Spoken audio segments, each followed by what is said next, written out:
Все это разбивает. 15-летняя дорога давно стала зоной препятствий для жителей поселка Аккаен в Залесном, рассказывает председатель Валентина Виноградская. Через центральную улицу ежедневно в Казань добирается 500 жителей. У нас две заасфальтированные, и из 7 улиц 3 освещены. Очень много ездит машин. И хотелось бы, чтобы дороги были хорошими. Просьбу жителей сегодня услышал мэр города. Ильсур Метшин обещает построить дорогу уже в этом году. Большая просьба.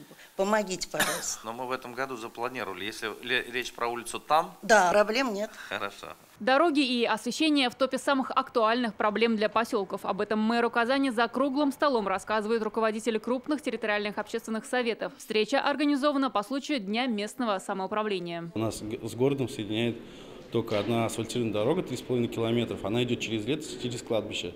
На ней нет ни тротуара, ни освещения. Очень часто там бывает ДТП. Здесь уже в этом году установят 350 светоточек. Еще один вопрос – отсутствие централизованного водоснабжения. Раньше жители сами бурили скважины и рыли колодцы. Сейчас сети устарели. Поселку более 20 лет. И с того времени уже у нас эти сети имеются. Но до сих пор они не приняты на баланс водоканала. И у некоторых уже присутствует нехватка воды. В поливочное время летнее, будем, видимо, опять сидеть без воды. Вы поливаете дорогой, очищенной, качественной питьевой водой картошку. Но, в принципе, питьевая вода подается для того, чтобы ее пили. Еще один вопрос – газификация новых домов в поселках Салмачи, Татваленко, Чернопенье, Мирный. Для завершения газификации этих поселков необходимо около 70 миллионов рублей.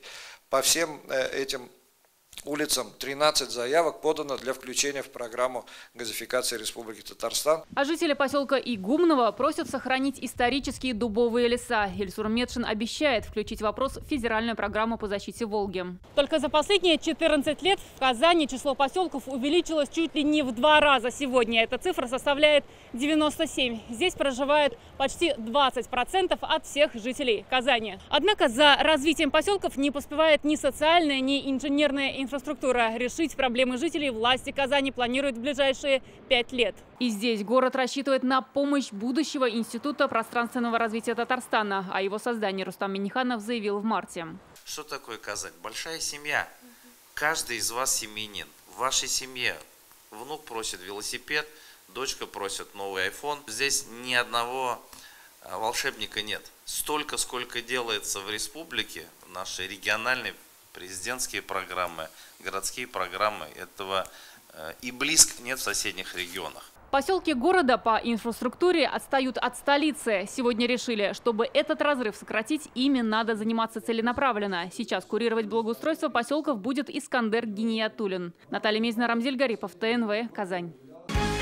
Закажи рекламу на ТНВ. Телефон в Казани 5 705 100.